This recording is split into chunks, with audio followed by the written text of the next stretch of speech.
baik. Assalamualaikum warahmatullahi wabarakatuh. Kembali jumpa bersama saya Uday Sutendi dalam Speak Up. Kali ini luar biasa nih, beruntung sekali saya bisa mengundang tokoh politisi muda Pak Rahmat Hidayat. Ya, selamat sore Pak Rahmat. Sore, Bung Ted. Oh, seger banget nih. Ini kawan lama sebetulnya nih, nasibnya berbeda. Keren sekarang. Dulu beliau ini sama-sama di lapangan, kita jadi proyek. Sekarang udah jadi anggota dewan, udah klinis tuh, beda. Gimana, sehat Pak Rahmat ya? Alhamdulillah sehat. Saya senang sekali kemarin Anda terpilih menjadi ketua DPRD sementara ya? Iya. Apa tugasnya itu? Alhamdulillah saya dipercaya, diberikan mandat oleh teman-teman dan juga partai saya untuk menjadi ketua DPRD sementara, yang diantaranya tugas dan fungsinya itu yang pertama bentuk praksi-praksi, kedua juga mengesahkan tata tertib DPRD. Udah selesai belum? Alhamdulillah udah selesai. Terus ketua DPRD siapa rencana? Ketua DPRD definitif itu dari Golkar sendiri Pak Haji Abdul Rosid. Oh, masih yang dulu ya? Masih. Kenapa nggak Pak Rahmat saja? Iya dong. Nggak, saya merasa saya juga pertama saya masih kesehatan saya. Yang pertama kesehatan saya belum.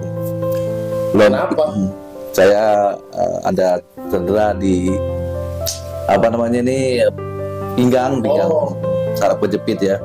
Tapi proses pemulihan. Itu alasannya? Ya bukan itu aja sih, sebenarnya banyak faktor. Kan layak juga dong, karena sama-sama mantan aktivis di lapangan. Ya secara tapi saya lebih mengutamakan yang Pak Rosid itu juga kan sebenarnya masih bagus, kepemimpinan beliau juga bagus, terus secara fisik juga beliau sekarang kondisi fisiknya sehat. Kalau saya itu kan kalau udah ketemu dengan Forkopimda dan sebagainya itu juga kadang-kadang fisik lelah, bener capek karena memang kondisi kesehatannya. Udah 2 periode ya Pak Rahmat ya? Alhamdulillah udah 2 periode. Luar biasa. Bertahan ya. Alhamdulillah. Gimana caranya tuh? Sementara yang lain tuh banyak yang tumbang ya. Jadi anggota dewan Anda dalam kondisi fisik yang Anda ceritakan seperti itu Anda masih terpilih. Hebat sekali. Alhamdulillah karena pertama kita konsen benar-benar dengan apa yang menjadi pengharapan masyarakat, terutama infrastruktur ya. Terus juga kita selalu dengar apa menjadi keluhan-keluhan warga masyarakat, kita dengar, kita tampung, dan kita jembatani kepada pemerintah Kota Tangerang Selatan agar bisa mewujudkan apa-apa menjadi pengharapan masyarakat.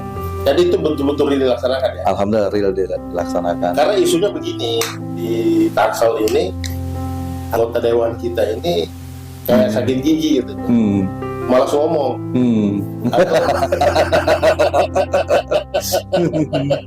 Betul nggak itu? Enggak juga sih menurut saya. Enggak, ya? Mereka cukup vokal dan cukup punya kompetensi kok itu ya. Kalau kita lihat di media gitu kan, atau di grup kan pada anggota dewan Tangsel ini bahasa lainnya itu kurang kritis gitu. Mungkin ngomong iya, tapi kritisnya kurang.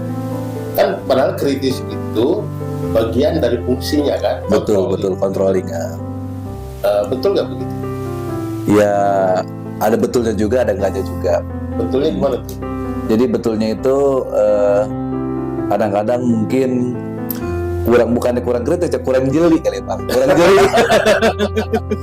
Kurang jeli kan. Jadi misalkan dan juga kurang komunikasinya kurang gitu terhadap apa yang menjadi keinginan dari warga masyarakat. Kadang-kadang mereka sudah malas komunikasinya malas, jadi itu yang menyebabkan kadang-kadang mungkin tadi Pak Uten bilang itu kurang kritis. Sebenarnya kalau misalkan itu dijembatanin benar-benar nyambung pada tupoksinya dari pemerintah itu sendiri, alhamdulillah bisa direalisasikan. Yang tidak benarnya?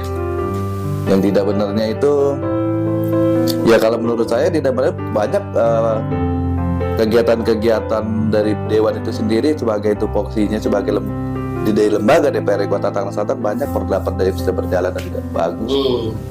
Justru yang dianggap paling tidak kritis itu dari Golkar, karena partai penguasa katanya. jadi, Ya. jadi kita jarang sekali mendengar anggota dewan dari fraksi Golkar itu bersuara lantang soal Tangsel. Memang kan fraksi Golkar itu partai yang mendukung dan mengusung dan mendukung langsung pemerintah.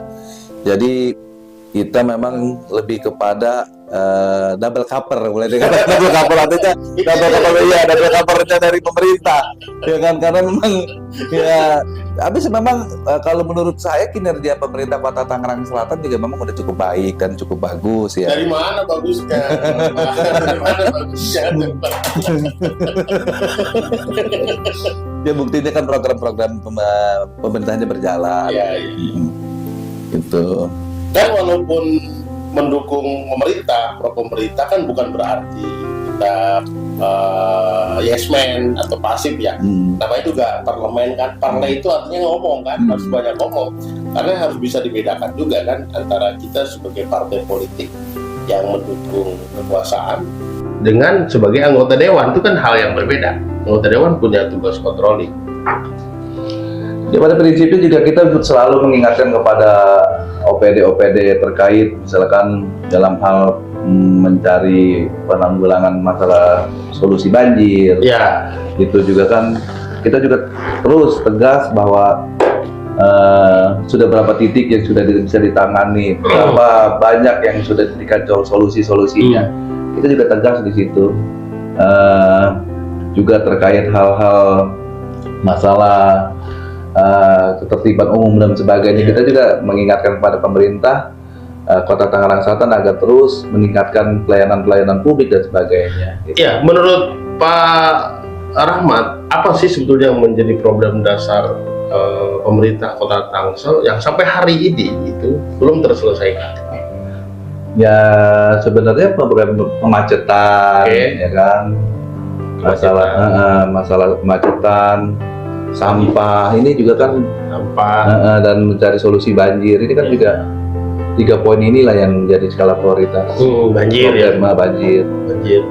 Pernah nggak anggota dewan tuh misalnya soal sampah ini kan soal klasik nih dari dulu nih. Misalnya kalau kita baca di berbagai media komen-komen masyarakat ya, terus pengamat itu kan ada banyak sekali kritis ya terhadap kenapa Cipecang nggak pernah beres, kenapa sampah harus dibuang ke Serang misalnya gitu, dan banyak banyak sekali.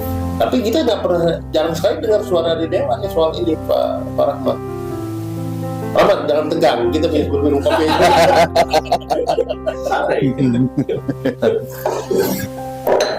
Terutama dari fraksi Golkar, jarang sekali kita dengar. Ya memang kita juga kan selalu menekankan kepada Dinas Lingkungan Hidup agar bisa mencari solusi. Ada dia bilang bahwa kita sudah, kalau untuk menangani sampah yang artinya yang tonase ataupun jumlahnya kecil, mungkin bisa. Ini kan Tangsel ini kan jumlah sampahnya luar biasa banyak perumahan, sampah pasar dan sebagainya. Ini yang menyulitkan juga dinas terkait untuk mencari solusinya. Tapi dengan begitu mereka juga bekerja sama, ataupun dari misalkan G2G dari pemerintah ke pemerintah, ataupun kerjasama seperti apa agar bisa mencarikan solusi mengurangi sampah yang ada di Kota Tangerang Selatan. Ya, terakhir kan masih dibuang sekarang sampah ke Serang ya? Informasinya masih ya. Ya, misalnya kan banyak sekali tuh masukan-masukan dari teman-teman ahli ya. Sebetulnya Tangsel ini punya banyak sekali fasilitas keilmuan yang dimiliki di Tangsel ini untuk bisa mengolah sampah menjadi sesuatu yang lebih produktif. Bukan hanya diolah secara konvensional. Tapi kan sampai sekarang masih begitu aja. Itu satu, sampah, belum soal banjir, macet gitu kan. Nah, ada lagi misalnya tempat-tempat yang sudah dibangun tapi kemudian perawatannya, Pak Rahmat. Misalnya coba Pak Rahmat jalan-jalan Taman Kota 2 misalnya, yang dulu dibangun oleh di masa ini. Itu saya miris di situ. Tapi saya nggak melihat teman-teman dewan tuh main di situ. atau bersuara tentang. Ahmad pernah main ke sana nggak? Kebetulan kalau lewat pernah main. Iya, itu kontrolnya tuh, sama saya sih itu kontrolnya Pak. Terus juga gedung-gedung yang sudah dibangun ya, misalnya Galeri City itu kan biaya mahal sekali, tapi pemanfaatannya, sustainable-nya itu yang saya kurang diperhatikan. Termasuk gedung-gedung di Taman Kota 2 itu. Ya, masukan-masukan seperti ini juga kan perlu kita dapat ya kan. Nah, saya juga nanti akan meminta, kan kebetulan juga memang ini ada rakor ya, bentar lagi rakor triwulan pertama di tahun DPRD 2024-2029. Saya juga akan memanggil nanti kalau memang saya dia kebetulan di tupoksi komisinya gitu, nanti saya akan memanggil dinas terkait. Tadi masukan Pak Uten bahwa Taman Kota 2 dan gedung-gedung galeri yang tadi kurang begitu, pemanfaatannya kurang begitu baik ya. Nanti saya akan juga memanggil dinas-dinas terkait agar bisa mengoptimalkan dan memaksimalkan apa yang menjadi pengharapan publik gitu. Ya, itu nanti mungkin banyaklah yang terkait ya bidangnya untuk bicara lebih jauh soal ini. Tapi yang menarik gini bagus nih Pak Rahmat ya, soal politik nih menjelang pilkada kota pilgub nih. Ini kemarin ada yang menarik tuh di Tangsel ini soal posisi Golkar di provinsi itu kan gabung sama PDIP ya. Betul. Mendukung Ibu Airin. Betul. Sementara di mana di Tangsel itu bergabung dengan Gerindra juga dan partai lain mendukung Ibu Airin. Itu gimana menjelaskannya kita ke masyarakat? Ben Pilar. Kenapa? Mendukung Ben Pilar. Bukan Ben Pilar. Padahal Ben Pilar itu kan identik dengan Ibu Airin juga. Terus juga di situ gabung dengan Gerindra. Menjelaskannya ke masyarakat gimana, Pak Rahmat? Jadi gini, kalau misalkan masyarakat juga sekarang kan saya yakin dan percaya sudah cukup cerdas ya kan dalam hal ini, dan memang repot juga kalau misalkan di Tangselnya kan memang Golkar ini mendukung Ben Pilar ya. Di provinsi kan sebenarnya linear, tidak masalah gitu kan, tidak masalah, artinya Golkar di Tangsel mendukung Ben Pilar, di provinsi mendukung Bu Airin dan Pak Ade. Sebenarnya di Golkarnya itu sih tidak ada masalah, linear. Nah, yang masalah itu kan seperti partai-partai yang di luar Golkar dan PDIP gitu kan. Nah, ini yang persoalan gitu kan. Bahkan tadi juga saya meminta untuk pencerahan kepada Bawaslu dan KPU agar bisa juga nih kan teman-teman dewan agar bisa juga membantu mensosialisasikan terkait masalah aturan-aturan yang boleh, bagaimana yang nggak boleh, seperti apa. Nah, ternyata tadi misalkan kampanyenya katakanlah paslon nomor 1 Bu Airin ada di Tangsel, terus dihadiri dengan paslon nomor 1 juga dari Tangsel, itu nggak boleh katanya, karena dilihat dari misalkan jadwalnya siapa yang ada di Tangsel gitu. Nah, maksudnya di tempat acara kampanye itu. Nah, ini kan persoalan juga. Nah, memang rada-rada ribet ya sekarang pilkada ini, tapi saya yakin dan percaya masyarakat sekarang, masyarakat yang cerdas, bisa menilai dan memilih partai-partai yang berkoalisi di dalam Tangsel itu sendiri maupun yang ada untuk gubernur, itu Bu Airin dan Pak Ade gitu. Kalau menurut saya sih masyarakat ya tadi saya bilang sudah cerdas dan bisa melihat gitu kan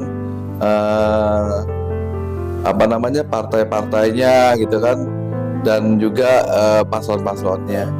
Pak Rahmat yakin ya Golkar itu solid untuk di Alhamdulillah, saya yakin dan percaya solid. Tapi Golkar itu bagian dari Kim, sementara Kim itu mendukung Andra Sodi.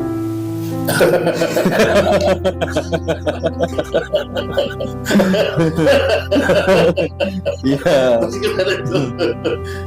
itu kan kebijakan di atas. Ya saya yakin dan percaya bahwa Golkar baik di provinsi maupun di Tangsel solid solid ya, solid untuk mendukung Ben Pilar dan Airin. Tapi walaupun misalnya gini, ada beberapa flyer ya atau spanduk di sudut-sudut kota kita itu ada gambarnya Andra Sode, di bawahnya ada Ben Pilar atau Benyamin Dapni gitu. Itu kan itu menarik, itu bagus. Ada rapat, ada komentar nggak soal itu? Iya kan gini, Pak Ben sendiri itu sekarang ini bagian daripada kader dari Gerindra. Iya. Bagian daripada Gerindra, Pak Ben ya dengan Andra Sony misalkan ya silakan gitu. Dan tidak ada masalah itu kan secara aturan juga. Memang Pak Ben sendiri juga kader Partai Gerindra itu sendiri. Tapi di satu sisi Bang Ben sama Airin jalan terus berdua tuh.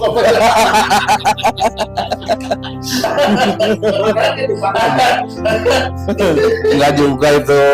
Ada beberapa video tuh kemarin tuh video jalan pada satu panggung gitu kan, ada juga gitu. Agak lucu juga Pak Rahmat ya, di era Kim gitu ya. Iya.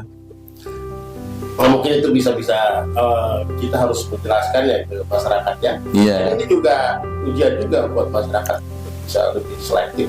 Nah betul Pak. Nah, ini Pak Rahmat itu di Golkar posisinya apa sekarang? Saya wakil ketua. Wakil ketua bidang kepemudaan. Pemudaan ya. Kalau di praksi? Di praksi saya sekarang ini wakil ketua. Wakil ketua. Ketuanya Pak Haji Muhammad Ramli. Oh, beliau lagi ya. Beliau lagi itu tak tergantikan itu. Tak tergantikan juga.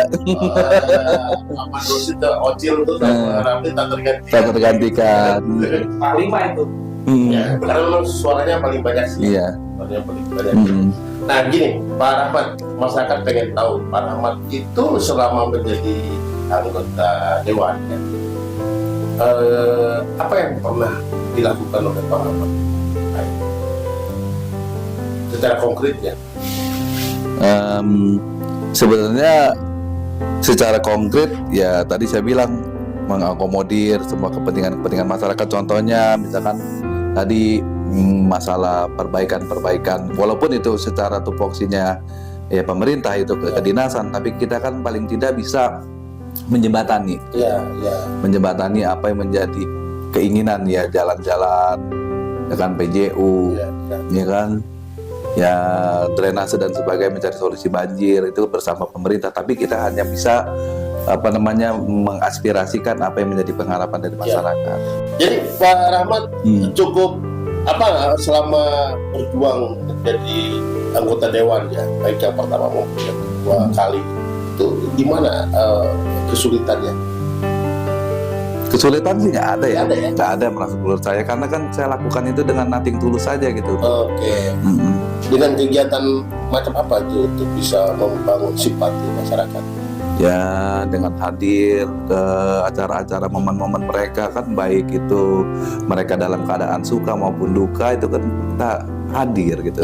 Sukanya pada saat ya pesta contohnya kan, duka ya mungkin dia pada saat keluarganya meninggal atau apa, kita hadir di tengah-tengah mereka. Kalau ada yang dangdutan ikut cawe juga. Iya. Itu rutin ya Pak Rahmat. Tapi main nyebar ini juga kan, biasa kan duit perlu itu. Ya namanya politik ya, yang namanya politik tidak terlepas dengan itu ya. Nah, itu Kan kalau saya dengar kemarin tuh yang baik yang menang maupun yang kalah ya, itu habis miliaran. Pak Rahmat habis berapa miliar? Ya sedang lah. Tapi kan dengan beberapa item penghasilan itu dengan sepintas waktu itu akan tergantikan ya insya Allah. Aspirasi segala macam. Ya kalau menurut saya sih bukan lebih kepada itu ya, tapi lebih kepada keinginan saya terus bisa mengabdikan diri gitu terhadap kepentingan masyarakat, lebih kepada itunya sih. Lebih itu ya. Lebih Jadi, itu. motifnya apa? Ya contohnya tadi motifnya itu kan saya bilang apa yang menjadi misalkan ucapan Pak Dewan terima kasih ya ini sudah di lampunya udah nyala lagi ya Pak Dewan, alhamdulillah jalanan udah bagus, itu suatu kebahagiaan buat saya. Dan itu harus dengan cepat Pak Rahmat merekom mengantisipasinya Ya mengantisipasi. setiap keluhan masyarakat. Nah gini, Pak Rahmat kan aktif juga di tim pemenangan nggak di band Pilar sekarang? Saya hanya kebetulan yang di plotting untuk menjadi tim pemenangan itu Pak Badrus ya oleh partai. Jadi saya hanya turun di wilayah dapil masing-masing, arahan dari fraksi ataupun dari partai turun di dapil masing-masing untuk melakukan pemenangan konsolidasi, melakukan pemenangan. Yakin ya Pak Ben menang ya? Optimis yakin insya Allah ya? menang. Tapi Pak Ruhama juga kemarin optimis juga bakal menang gitu. Ya semua orang punya pengharapan, semua orang. Cuman begini, kan ini periode kedua berarti kalau Ben menang ya, itu banyak sekali masukan dari masyarakat yang dengar ya. Misalnya soal yang saya sampaikan tadi, soal pemeliharaan fasilitas publik yang sudah dibangun. Iya. Ini masukan membagus dari Pak Uten bahwa ini saya akan tindak lanjuti. Yang kedua, harapan masyarakat juga yang perlu disampaikan juga itu lebih ke pembangunan SDM, sumber daya manusia.